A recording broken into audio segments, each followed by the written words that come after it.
బాల కార్మిక వ్యవస్థను నిర్మూలించేందుకు మరిన్ని స్వచ్ఛంద సంస్థలు ముందుకు వచ్చి వారి బంగారు భవిష్యత్తుకు బాటలు వేయాలని తెలంగాణ రాష్ట్ర కార్మిక శాఖ మంత్రి గడ్డం వివేక్ వెంకటస్వామి సూచించారు. ప్రపంచ బాల కార్మిక వ్యతిరేక దినోత్సవం సందర్భంగా హైదరాబాద్ బాగ్లింగంపల్లి సుందరయ్య విజ్ఞాన కేంద్రంలో తెలంగాణ రాష్ట్ర కార్మిక శాఖ ఆధ్వర్యంలో నిర్వహించిన అవగాహన సదస్సుకు రాష్ట్ర కార్మిక శాఖ మంత్రి గడ్డం వివేక్ వెంకటస్వామి, ఎమ్మెల్యే జి వినోద్, కార్మిక శాఖ ఇన్ఛార్జ్ కమిషనర్ హరిచందనలు హాజరయ్యారు. ఈ సందర్భంగా మంత్రి వివేక్ వెంకటస్వామి మాట్లాడుతూ చిన్నపిల్లలను పనిలోకి పంపకుండా బడులకు పంపే విధంగా తల్లిదండ్రులు, స్వచ్ఛంద సేవా సంస్థలు కృషి చేయాలని పిలుపునిచ్చారు.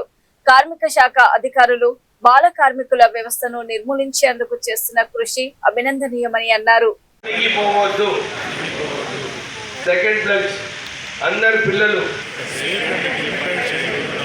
Every family prevent child labor.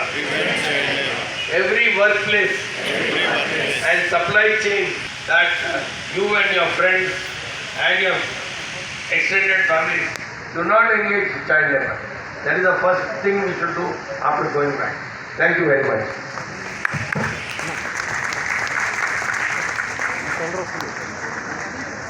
బాల కార్మికత్వం నుండి అలాగే వ్యక్తిశాలిటీ, డొమెస్టిక్ లేబర్ ఇలా రకరకాలుగా దయనీయమైనటువంటి పరిస్థితుల్లో నుండి విముక్తి పొంది మెమంటోలు మరియు శాల్వాలతో సన్మానిస్తారు.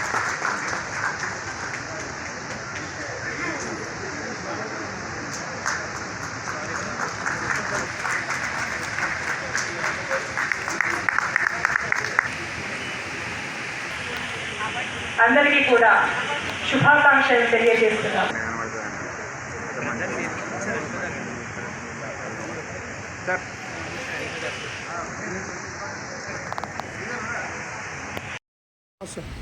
Venkatari also is a part of our MB Foundation, dedicated gentleman. It was very nice to see some people over here who have been like child labor and come up and today have achieved a sizable name in the market and society. And what I would like to communicate to the eradicate. Now, this kind of a word is very easy for me to mention, but the most difficult part, which I have realized over a period of 30 years or 40 years, is in our party. Oh, young man, Babu. ఎందుకు మనం దీన్ని వ్యతిరేకించాలి? Child labour గురించి మీకు అందరూ తెలుసు. చిన్నపిల్లలు వారి ఆర్థిక పరిస్థితులు బాగాలేవని చెప్పి అందరూ కూడా ఇంతకుముందు వీళ్ళు పోయి పని చెప్పి పనులు పంపించేది. సో దీని వ్యతిరేకంగా ఒక చట్టం తీసుకురావాలి. చట్టం తీసుకొచ్చి వీళ్ళందరినీ కూడా బడిలో పంపించాలని చెప్పి అప్పటి నుంచి ఐఎల్ఓ ప్రయత్నం చేస్తుంది. కేంద్ర ప్రభుత్వము, రాష్ట్ర ప్రభుత్వాలు అందరూ కూడా పనిచేస్తున్నారు. కానీ దీన్ని సక్సెస్ఫుల్ ఎప్పుడవుతుంది? అది మన దాంట్లో రావాలి. మనమందరం కూడా మన ఇంట్లో నిజంగా మనము ఈ చైల్డ్ లేబర్ని వ్యతిరేకంగా మనం పనిచేస్తున్నామా లేదా, ఒక 10 మందికి కూడా మనము వారికి మోటివేట్ చేసి మనం ఈ చైల్డ్ లేబర్ వ్యతిరేకంగా మనమందరం కూడా పనిచేయాలని చెప్పి ఈ మన దాంట్లో ఒక మూమెంట్ రావాలి. ఈ మూమెంట్ వచ్చినప్పుడే చైల్డ్ లేబర్ ఇరాడికేట్ అవుతుంది. ఎందుకంటే మీరందరూ తెలుసు, మన ఇంట్లో అందరూ చిన్నపిల్లలు ఉన్నారు.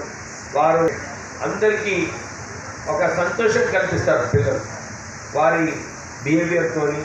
వాళ్ళన్నీ ఇవన్నీ కూడా వీళ్ళని పని మీద పంపిస్తే ఈ గుడ్ మెమరీస్ ఏదైతే ఉందో చైల్డ్హుడ్లో, ఆ చైల్డ్హుడ్ మెమరీస్ అన్నీ కూడా పోతాయి.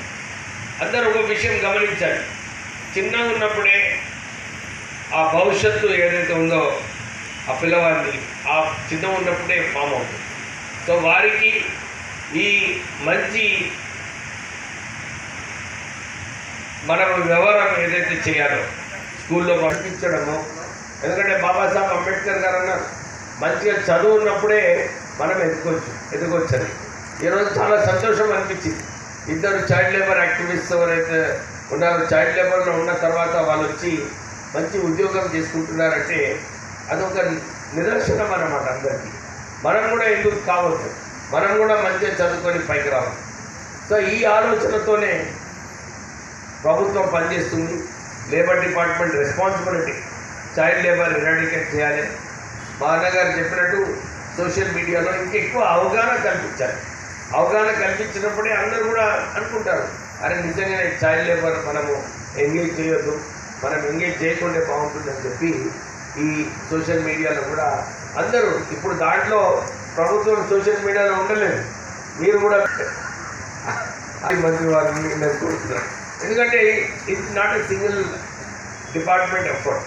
మనం అందరం కూడా దీంట్లో పాల్గొన్నప్పుడే, దీంట్లో మనము అందరికీ ప్రొపగేట్ చేసినప్పుడే చైల్డ్ లేబర్ ఎరాడికేట్ అవుతుంది.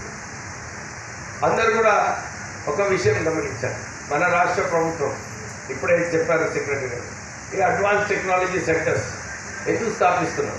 ఇక్కడ మన పిల్లలు ఎవరైతే చదువుకుంటారో 10th క్లాస్ వరకు, ఇంటర్మీడియట్ వరకు చదువుకున్నప్పటికీ కూడా వీళ్ళందరికీ కూడా ట్రైనింగ్ ఇప్పించి వీళ్ళకు మంచి ఉద్యోగ అవకాశాలు కల్పించాలని చెప్పి రాష్ట్ర ప్రభుత్వం పనిచేస్తుంది.